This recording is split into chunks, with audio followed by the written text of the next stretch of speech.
My daughter had a garage sale of all my stuff for $1.00, but she put a for free sign on me, so I let her know, the house isn't free. Anyone buying the sofa gets this old lady for free, no charge, my daughter shouted, scanning the small crowd assembled in our driveway.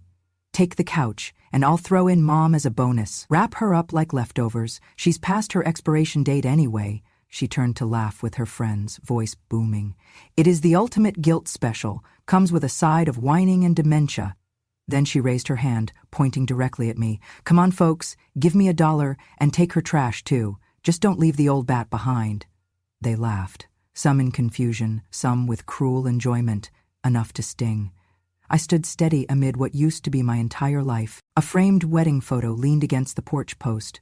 A younger version of me in a white gown, beside my late husband in a crisp tuxedo. My granddaughter's first sweater, hand-knit in pale blue, folded atop a mismatched mug from Zurich. My chemistry textbooks, published papers, lecture notes, all tucked into a box labeled $1.00 or less. They had even tossed my mother's ivory comb into a battered plastic bin marked free. They treated it as though it and I had been separated from value at birth. I did not speak. My voice had quietly retired years ago, replaced by tasks no longer needed. I watched someone shuffle through a stack of photo albums, grimace at the dust on a floral scarf, and drop it back as though contaminated. No one asked, "Are you all right?" As though I mattered. Maybe I was the item on sale. Maybe I had never been anything but old and inconvenient. The crowd swelled. A few neighbors peered in over the fence. Children tugged at their parents to buy toys. A man in shorts picked up a painting, my painting, and smelled it, then dropped it, saying it looked like something a second grader made. My daughter noticed. She scoffed loud enough, "It's Grandma's art, free with the couch or an extra $1. Who even paints still in this century?" She flashed a grin. The people around her laughed. I glanced at the painting, a watercolor of wildflowers I had painted decades ago for her wedding, and bit back tears.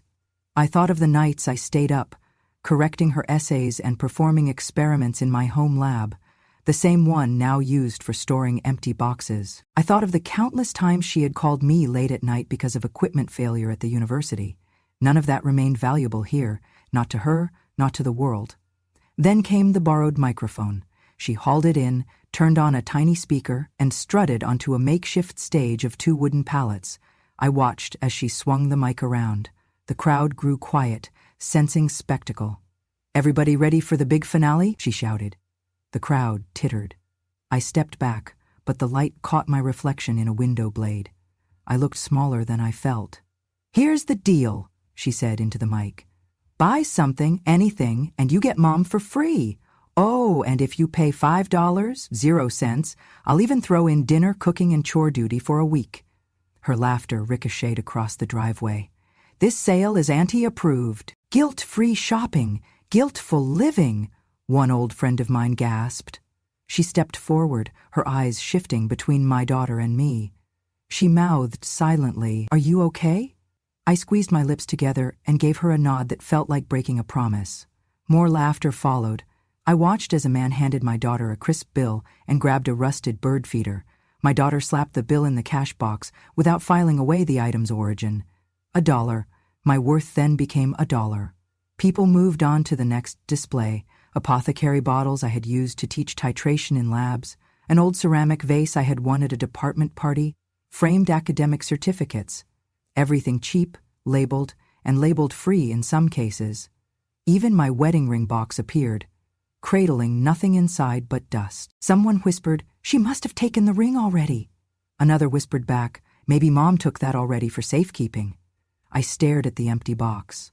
The ring was hidden, but what really mattered, my heart, my memory, my identity, they were exposed now, cheapened in broad daylight. By then, I had walked slowly across the lawn to the opposite corner, behind the crowd.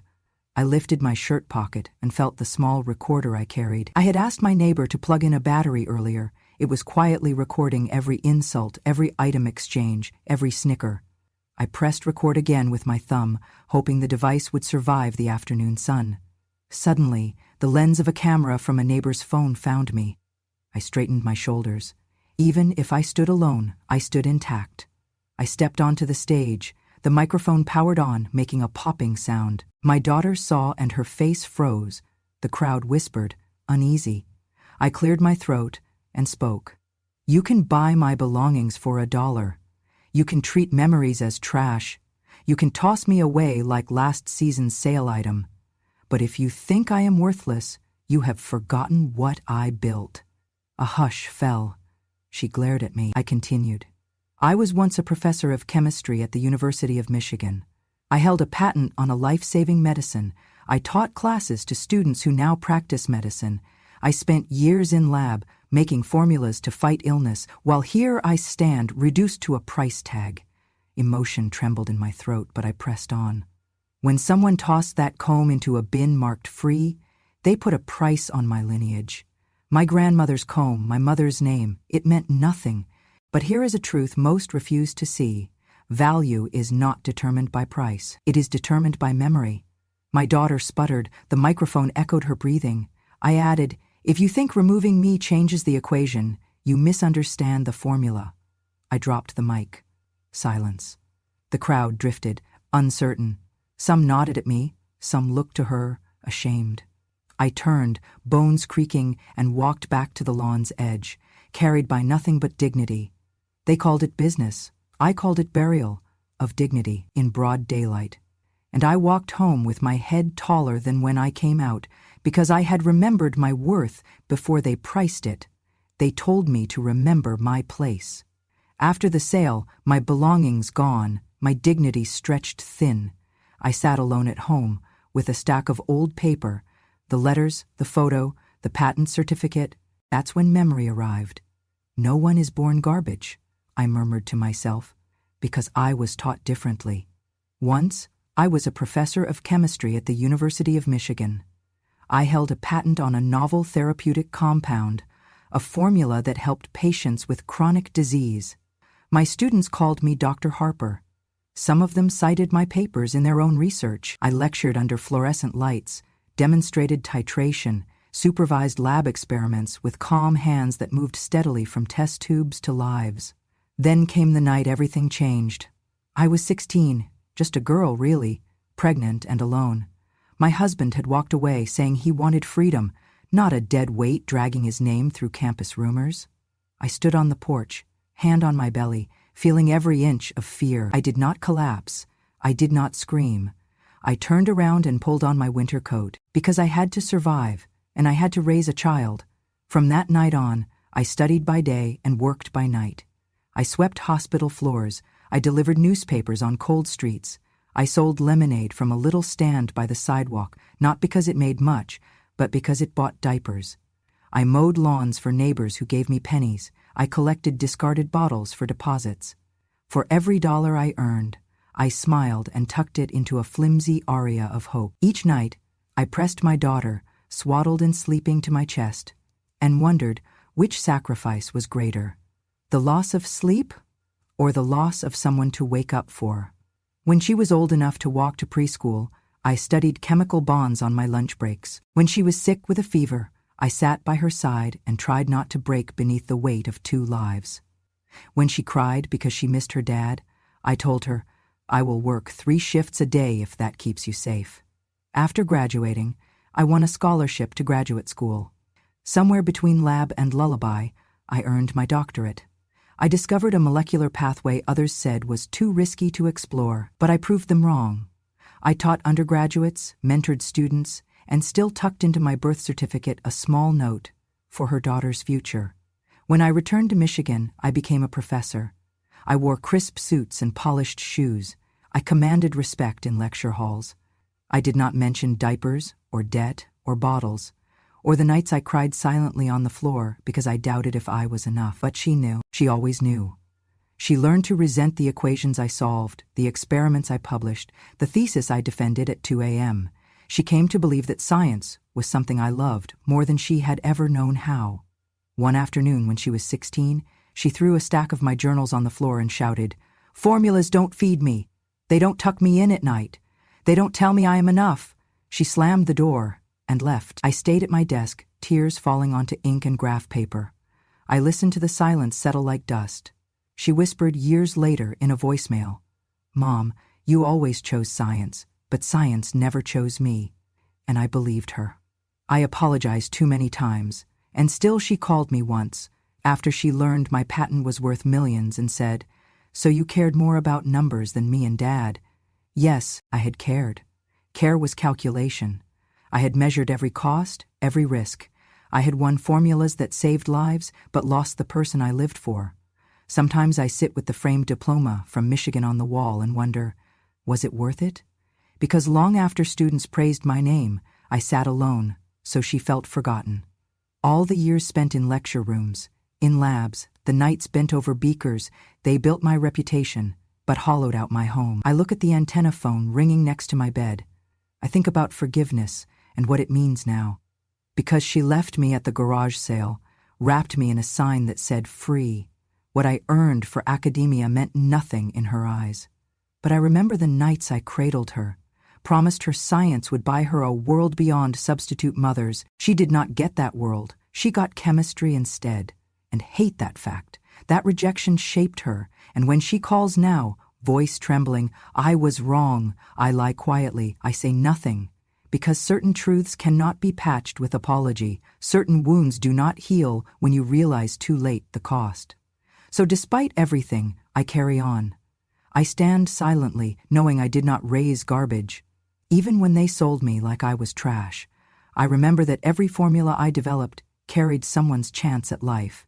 And every shift I worked, every test tube I cleaned, was so she might grow, unafraid, into a woman of her own choosing. No one is born trash. Sometimes they are made to believe it, but sooner or later children grow into mirrors. They reflect everything we gave, love and sacrifice. And if they see only science, not soul, they have forgotten the heart behind it. I look out now at what we once called home. I breathe deep, because next time they say I'm worthless, I will remember I was a professor once. I taught the world, and somewhere I still taught my daughter, just not what she wanted to learn. They say silence is weakness, but I learned the hard way. Only silence gives you space to choose how to strike back. That day at the garage sale, when my daughter's laughter echoed over that driveway sale and my memories sold for $1, I moved without making a sound. While she barked out deals and tossed me into the free pile, I had already prepared. I had hidden a tiny camera in the sleeve of my cardigan. It was discreet and battery-powered. As she marched through piles of my life, yelling insults like ammunition, the lens watched. Every human body has a price tag in some families. Today mine was marked 0, but behind the lens I was recording proof of betrayal. I filmed the sneers, the body language, the customer's discomfort, the moment she slapped the sign, "Free Grandma," on my folding chair. After she stormed off with a box of my belongings, I retrieved the camera from the jacket. My hands shook only a little as I placed the memory card inside my wallet next to my bank statement. Because I had also taken a different kind of recording earlier that morning, I printed the transaction log from our joint account. I had left some funds there for bills and groceries. What I found was this: withdrawals labeled household account. She'd been taking small amounts over many months. Hundreds, maybe thousands from that account without my knowledge. She had told neighbors she was helping with mortgage payments. I looked at each line. $200, 0 cents here. $150, 0 cents there, always spent for family. I saved the screenshot on a flash drive. Timestamp, amount, balance remaining. And then I pulled out the last piece of my silent rebellion. The will. I had signed my final will in early 2019. Before cancer weakened me, before the debt chief collector called, and before she decided it was okay to sell me for free. The document had never been shared. Only my attorney and I had witnessed the signatures. I tucked it in a sealed envelope that said, not to be opened until 2028 or death, whichever comes first. At that time, I passed a full mental competency exam required for notarization. The physician signed off, and the notary made clear annotations in the margins. No one could challenge my clarity, not then. Now, in the privacy of my study, I pulled it out. The edges were crisp, the ink clear. It named beneficiaries. It designated my beloved lab notebooks, savings, and the house to my adopted son, the one my daughter refused to accept because he had been my student long ago. I stared at the paper. It felt like closing a circle, a gentle but unbreakable circle. That night I burned what remained of her hate, figuratively. I drafted an email to my attorney with 3 attachments: the garage sale footage, the bank transaction log, and a scanned copy of the will. No message, no anger, only, please initiate elder abuse investigation. Please execute will upon confirmation. I pressed send before dawn. 3 days later, my lawyer acknowledged the receipt. He confirmed that the footage, bank logs, and notarized will had all been verified. He informed me that the legal notification process to all relevant parties had begun. When I slept, it was with peace. Not pride, not revenge, peace. In the days that followed, gossip drifted among neighbors. Some asked why my daughter had suddenly declined to attend our old friend's luncheon. Others wondered why the garage sale items had stayed out for 3 days untouched. A few thought I had gone inside alone to cry. I didn't cry. I was simply rewriting the story. One afternoon, my daughter sent me a text. "We need to talk. I'm sorry about the sale. Can we meet?" I read it with clinical calm. Yes, we could meet, but not about forgiveness. I replied simply, "I suppose we can." When she arrived, she carried herself tight with regret. She bit her lip when she saw me sitting in the living room. I made tea. She sat down, avoiding eye contact. She said, "Mom, I didn't mean what I said. I got carried away. I thought—" I held up a finger. "I know." I reached into my dress pocket and retrieved the flash drive. I placed it on the table. She paled. I laid the bank statements in front of her next. She shook. "Mom, Then I slid the letter of apology she would never send. The will. She looked at it as though seeing the house vanish under her eyes. "That was made? Years ago?" She trembled. "For your sake," I said softly. "I did not tell you it existed. You were welcome to be part of it, but you preferred to price me at nothing instead." She dissolved into tears. She sobbed, stumbling over apologies. She begged me to reconsider, to amend the will, but I didn't flinch. The built-up loss of trust was bigger than any legal document. That night she removed herself from my sight. I stayed in my study and looked at the images, the comb in the free bin, the Chase lounge tagged $1.00, the customers' shame-filled faces at my announcement on the makeshift stage. I played the video one more time. There was no shouting, only truth. In my silence, I had recorded pieces of dignity still intact. I realized then someone might burn my lab notebooks, but they could not erase the patent, the formula, the impact on students. Someone might burn my marriage photo, but histories live beyond printed film.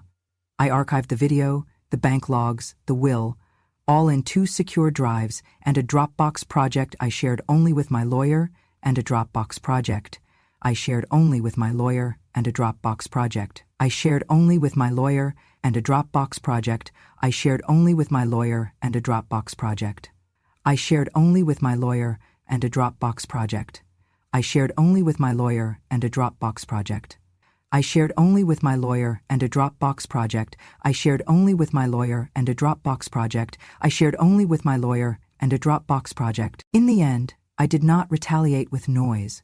I retaliated with documentation. I made sure that day could not be erased by shame or time. The next morning, my daughter's phone was off. I made coffee and watched the sunlight dappling the front yard. I poured creek water into the old ceramic mug I kept on the porch shelf. I sipped slowly. No photos of me were there, only the sign. All goods, final sale. Everything must go. I closed my eyes. Not everything had gone.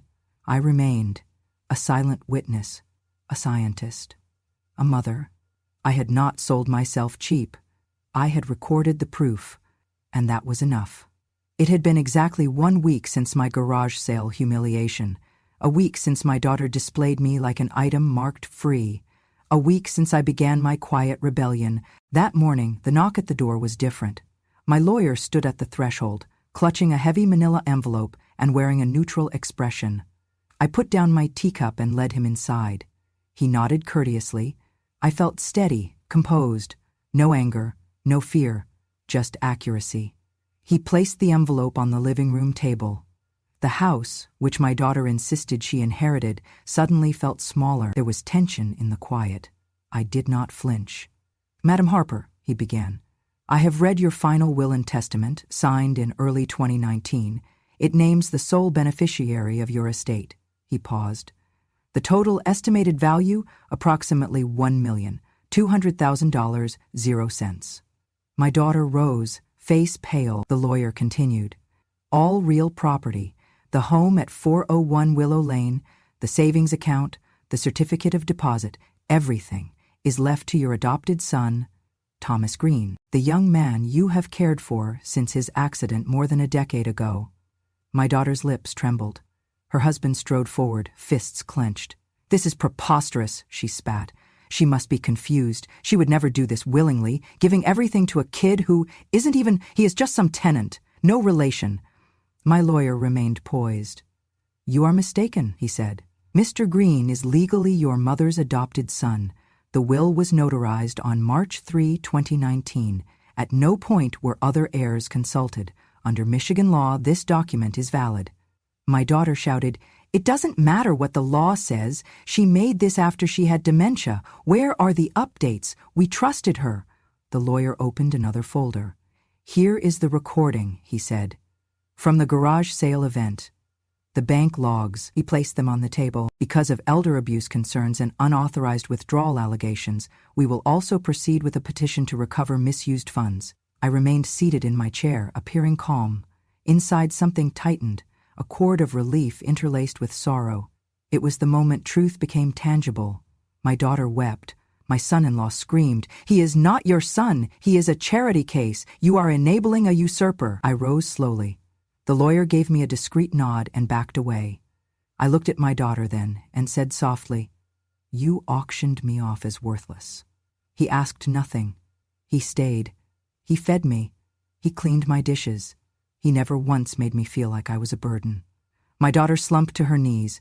Tears pooled, face buried in her hands. The years of shame and drive for success crashed into her chest, turning into sorrow. "I'm sorry," she sobbed. "I thought I was doing what was right." I closed my eyes. Her words did not cleanse her actions. My son-in-law sputtered, "You have no right. Do not believe this nonsense. We will challenge it in court." The lawyer interjected, "The will is binding. We can pursue civil restitution for improper fund usage, but it cannot be undone unless proven fraudulent. There is no such proof." My daughter looked at me, tears in her eyes. "Mom, if I could turn back time—" I shook my head. I had turned back time in my mind many times. No apology conjured the storm out of chaos. "My house was built with my hands," I replied. "My career was built by my work. But what stays, what will forever stay, is the love someone gave without demanding ownership." My daughter rose shakily. She stepped back, defeated. Her husband rustled his papers and stormed toward the door. The furniture she had once treated as family crumbled in their memory. Thomas remained quietly at my side, looking between us with tears in his eyes, loyal and steady. Then the lawyer laid out the logistics. The title deeds, bank account access, charitable trust file, all changed hands. Thomas would manage the family home as a non-profit center for women in science mentorship. They would host outreach seminars, lab internships, and community talks under the name the Harper Foundation. My daughter's voice cracked. "You are destroying everything we built together." I looked at the empty shell of the house, filled not with love, but with expectations she never met. "What we built never included love," I said. "It included profit, resentment, entitlement. I am building something new with him." Thomas leaned forward. He offered me a small box. Inside was a key engraved with the foundation's seal. "For you," he said simply. I took the key. I looked at my daughter one last time. She stood, shaky, sobbing, unsure where to go from here. I whispered, "I shed everything disposable that day on the driveway. Now I choose only what lasts. Thank you for teaching me I deserve better." My lawyer stood. Thomas offered me his arm. I walked toward the door. As I passed her, she raised a trembling hand. I did not turn. There was nothing left to say. The sun had left casual streaks across our yard. The house I built was no longer the house she owned in her mind. It belonged to memory, to truth, and to a love that did not leave when convenient. Thomas opened the front door for me. I stepped inside, and for the first time in years I felt like I was home. He came by mid-morning, his steps quiet on the hardwood floor. My daughter had retreated to her room after the reading of the will, tears blotching her cheeks. It was just me and Thomas in the living room, 2 generations bound by heartache, neither of blood. Thomas, my adopted son, sat across from me, holding a small file. There was no fear in his posture, only tenderness, as he spoke with the calm of someone who truly belonged. "I think you should hear something," he said. He pressed play on his phone. The image on the screen was grainy, dated, the backyard with my young daughter on her first day of school.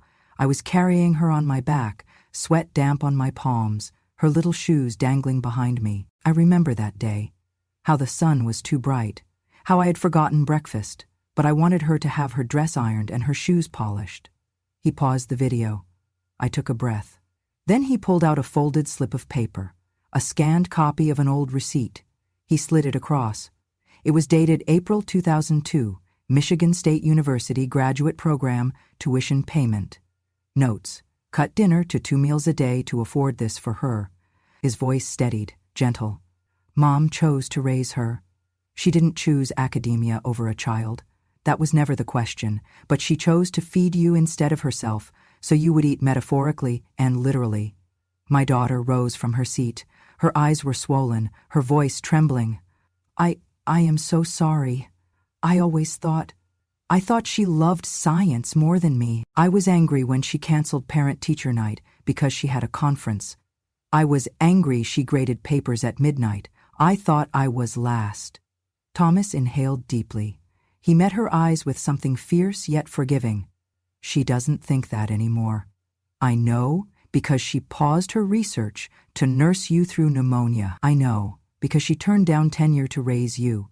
My daughter collapsed into tears, covering her face. She murmured again, "Why didn't she tell me?" Thomas reached across and took her hand. Harsh truths sometimes heal. She did, just not where you were listening. I watched them. The air in the room shifted. Pain did not disappear, but it sagged, softened. They sat in silence, my daughter's sobbing stilled, replaced by something like regret. "She never asked me to go to the lab," she whispered. "But me, I refused to go to her heart." Thomas nodded. "She wasn't raising a science prodigy. She was raising you. Somewhere along the way you misplaced the point." There was a long pause. Then she stood, wiped her eyes, and said softly, "I want to make amends. I want to understand who I lost." He offered no answers, only a shoulder she could lean on. I realized then that my purpose had never been the formula or the lecture, it was the witness. My existence forged 2 children, one with a scientific dream, one with learned gratitude. One chose resentment, one chose devotion. Thomas stood and hugged her gently. I stood too.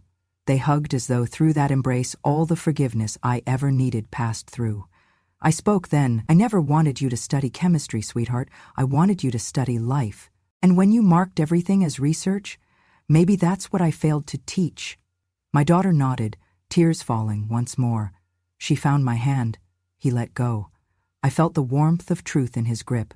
She saw it then, the difference between love that weighs dollars and love that weighs devotion. They stayed long.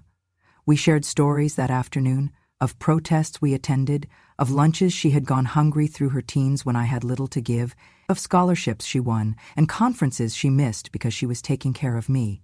Thomas watched my daughter listen, really listen, for the first time in decades.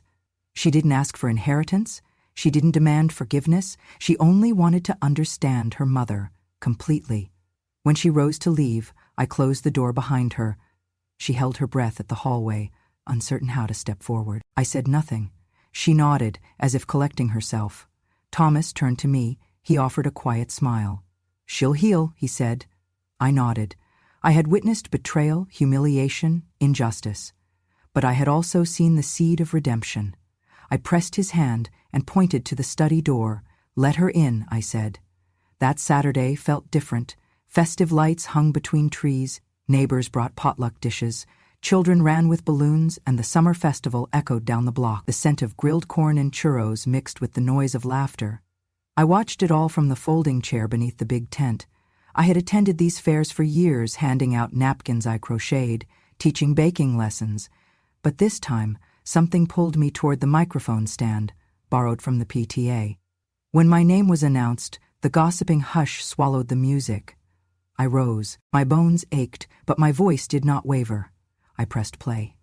A grainy image, my daughter on the driveway, slapping the sign "Free Grandma" on my empty chair, laughing with everyone else. The crowd murmured. I watched the video again, people buying my things, tossing my comb, tossing my dignity. When it ended, I spoke clearly into the mic. "This is how you treat a mother you think is worthless." Then I reached into my pocket and retrieved a small notebook, my daughter's childhood diary. I opened it and read in a soft, trembling voice. "I hate my mother because she never hugs me. She chose formulas, not me." I paused, gathering silence like a shield. Then I continued.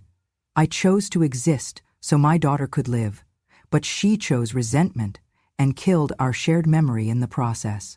The neighborhood stilled. The children stopped wrestling. Women dropped spoons mid-bite. Men blinked at me as though they had lost GPS of empathy. I looked out at the people I had known, faces I'd smiled at across fences, waved at church. I thought, they have seen me as part of the picnic set, decorative but forgettable. I raised my voice. If a child may blame her mother publicly, then I also may share the truth. Because love is not entitlement, and motherhood is not guaranteed respect. Some faces reddened, others shifted uncomfortably. I watched my daughter's cheeks tighten, her eyes well. I paused the reading and faced her directly. "You accused me of preferring lab coats over lullabies, but I sacrificed every midnight paper, every lecture, every penny I earned, not for prestige, but so that you might never wonder what your mother was doing at 10 p.m. Was she loving you or saving the world? I believed I could do both, but somehow the message got lost. The hugs never came." She turned her head, unable to hold my gaze. Her husband grabbed her arm, not to stop her, but to steady himself. Then I said, "My handwriting is clear. I hate my mother for not hugging me." "That was written when you were 11. 11. Not when you graduated from college or when I published my final paper. When you thought I could only hold test tubes, not your heart." I stepped forward slowly, as if the ground beneath me might crumble. But when someone treats you as worthless in a crowd, friends laughing, neighbors watching, you either stand or disappear. I chose not to drown in apologies I had already done. I've accepted rejection, but I refuse to be erased. A hush. Then the festival music came back, subdued. People exchanged uncomfortable glances. A few children huddled and whispered. Then I spoke softly, so everyone felt the weight of each word. Some mothers leave everything for their children: inheritance, education, memory. But if the child chooses resentment, the best legacy may be forgiveness for oneself, not expectation from the past. I folded the diary, walked off the stage, and walked past the rows of my belongings. I collected nothing, not even compassion or pity. I walked out of that tent, holding my dignity intact. At the perimeter of the gathering, Thomas found me. He offered a gentle hand. I accepted it, not because I needed support, but because it was time to stand supported. Behind us, the gossip rippled. Some admired. Some whispered shame for my daughter. Others just turned away. I did not ask for applause. I did not seek sorrow. I sought only truth. And sometimes, truth felt heavier than suffering. That evening, she came to my front porch. The sun was setting, throwing long shadows across the lawn where once she'd played.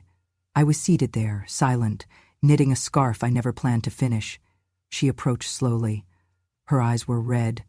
Her voice trembled. "Mom, I was wrong. I hurt you. I saw a sign on a chair and made it real. I saw your life as free goods, not a life worth knowing. I'm so sorry." She knelt in the grass. She bowed her head, tears falling against the concrete. "Please, forgive me," she said. Her words cracked in the silence. "I don't expect the inheritance. I only want to make peace." Stillness pressed between us. I watched her shame, but I felt none of the old fear. Something had unraveled. I spoke calmly, no trembling voice, just the weight of years. "I forgave you when you were 8, the night you drew a picture of us dancing. You said, Midilam de koi vena de konkai konghong. I told you then, I work so you won't have to carry my absence. She gasped, her head shot up, eyes wide. That memory, avenue to childlike sorrow, shook her. But forgiveness then was enough, I continued, voice steady. You were still a child. You confused absence with neglect. Now you are not. I closed the knitting bag at my side. She looked up, uncertain, hopeful. But now? Now you want forgiveness for what you did yesterday. You shook me beneath a sign. You priced me for entertainment. And when I rose, you sold me again in silence. An apology does not rebuild what you broke. She reached for my hand, hesitated, let it fall away. The dusk cooled the grass beneath her knees. I stood slowly, the scarf left unfinished, in my lap. I am not angry, I said. I am just done. Thomas came forward then, guiding her up from the ground. He held her shoulder with quiet strength. She looked up at me, tearing at her sleeve. Mom, please. I turned away, lifted a slow step, and walked into the house. I did not ask her to come. I did not say, stay. Inside, I found Thomas waiting. He offered his arm. I took it. We moved through the hall, the front door closing softly behind us. Outside, on the lawn, she stood, still in the threshold of regret, not understanding that a threshold is sometimes a one-way line. I reached my study. Thomas followed. No words came between us. He simply held the door open. I stepped past and turned to close it behind us. The click echoed finality. He leaned closer and whispered, "You don't carry her pain anymore." I nodded. It was true. I carried only memories and formulas, patents, lectures, a legacy larger than blood assuaged. He guided me to my favorite chair by the window. I sank in. He draped a shawl over my shoulders. Outside, dusk deepened. The night shifted. The world changed because I closed that door. It was not a betrayal. It was clarity. A mother does not have to accept a child's resentment forever. A mother may love unconditionally, but does not owe redemption on demand. They say blood is thicker than water, but respect is thicker than blood. And I had made room for respect in Thomas's devotion, but none existed in her guilt. I sat there in the hush. I did not cry. I did not ache. I just felt peace settle in a way years of pain never allowed. That night, I let sleep come. Without fear, without apology, without expectation. I had broken the cycle. I had taken back the parts of myself sold, dismissed, cheapened, and I walked forward with dignity. The sign above the porch door now reads, "The Harper Foundation, Empowering Women in Science and Life." The house isn't mine anymore, but it belongs to something bigger, and I belong to something that chooses to remember. The ribbon came down this morning, amid laughter and cheers. The local librarian read the proclamation, the mayor gave a short speech, and former students who I had mentored as a professor stood in a line, clapping politely. Thomas stood beside me. The foundation's board members spoke of internships, scholarships, and workshops, officially launching here. I was next. My knees trembled, but when I took the mic, the shift inside me, pain into purpose, was complete. I once believed my greatest legacy was science, I began, voice steady. The crowd quieted. Children from the neighborhood sat cross-legged in the grass. Neighbors leaned forward. Volunteers held programs, the sun warm on their faces. I thought chemical formulas and patents defined me, but now I know truth is my real legacy. Not what you publish, but what you live for. I paused, letting that sink in. A few lifted their heads, curious. I sacrificed nights of solitude and student lectures so that one child could grow safely.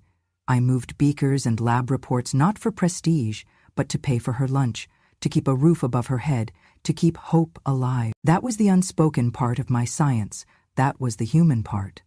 I glanced at Thomas, his eyes soft with pride. Today, this building will offer tutoring in STEM for young women, financial aid applications, and workshops about chemical careers. It will be a sanctuary for single mothers seeking education, not because I chose science over family, but because I chose to prove family includes science. Applause rippled. They clapped for the change, for the expressed intention that came from the pain. I felt the pulse of redemption in their hands. I lifted my gaze to the house. the ingredients of my life now a tool for giving others a future I had once sacrificed. I forgave a daughter once, but forgiveness is not a blank check for forgetting. My grander inheritance is not a house moved by guilt. It is the truth reclaimed from shame. A hush followed, then a gentle wave of applause returned. I closed my eyes briefly and breathed deeply, then said softly, "Thank you." I stepped off the stage. Thomas came forward, bowed to the guests, and led me inside. They filled the rooms with laughter, tours, and well-wishing hugs. Inside, I saw an office corner neatly transformed, shelves with donated textbooks, framed photographs of female scientists. I paused by a window and looked at my reflection in the glass. I saw someone older, yes, but not company property, someone chosen to keep living, not discounted. Thomas joined me. He offered a small box. Opening it revealed a house key pendant engraved with the foundation seal. He slipped it gently over my head. "It is yours," he said. I pressed his hand. "House wasn't free," I said softly. "But your love, that's priceless." He smiled quietly, tears in his eyes. Across the room, volunteers were setting up refreshments in the kitchen. Neighbors were chatting about new programs. One attendee approached me and said, "You have inspired us all, Ms. Harper." I nodded, thinking about my daughter, thinking of sorrow that tried to break me but failed. My daughter does not live here anymore. She no longer owns this house, even though she inherited only resentment instead of roots. That chapter is closed. She asked for forgiveness too late, and I had already chosen peace over apology. As the festival lights flickered on in the yard, I stood at the doorway and watched community members filter out with promises to volunteer. I was no longer a cautionary tale, I was the storyteller. I touched my pendant. I felt grounding in identity, not in blood, but in truth. A little girl ran past and shouted, "Thank you, Grandma." She didn't know I wasn't her grandma by blood. She knew I was safe. That was enough. I heard laughter from the children's corner, where they practiced simple lab experiments under volunteer instructors. They taught. Vinegar in a bottle, baking soda lift off. Science for the curious, for the forgotten. I listened to parents talk about how they never had a woman role model in science. Until now, I watched a student put a sticker on a poster. Dr. Harper Dad plus Mom equals science, and realized this story had come full circle. I stepped inside. The door was open, welcoming, and I accepted that I did not own love because of birth, but because love was chosen right here. By Thomas. By these women. By every girl who believed she could hold a Bunsen burner and not be burned by prejudice. This house will now echo with purpose, not pity. I turned and walked into the hallway where once were my gowns, my dissertations, my memory boxes. They remain, only now they belong to service. The night sky edged gold beyond the living room. I rested in my chair and felt something settle, not worthiness, not pride, but belonging. I had not chosen to be a mother, but I had chosen who called me mother, and that's where legacy lives. Legacy is not in silence anymore. It lives in actions, in community, in truth passed on. And tonight, I am more than myself. I am the founding voice of a place where others can rise. That is the story I will leave behind. If you have ever been sold as worthless, or been made to feel invisible because of age, or because someone forgot your sacrifices, this is a space for truth and healing. Subscribe to Grandma True Stories, where silence ends and history begins. Because when a grandmother speaks, the world finally listens.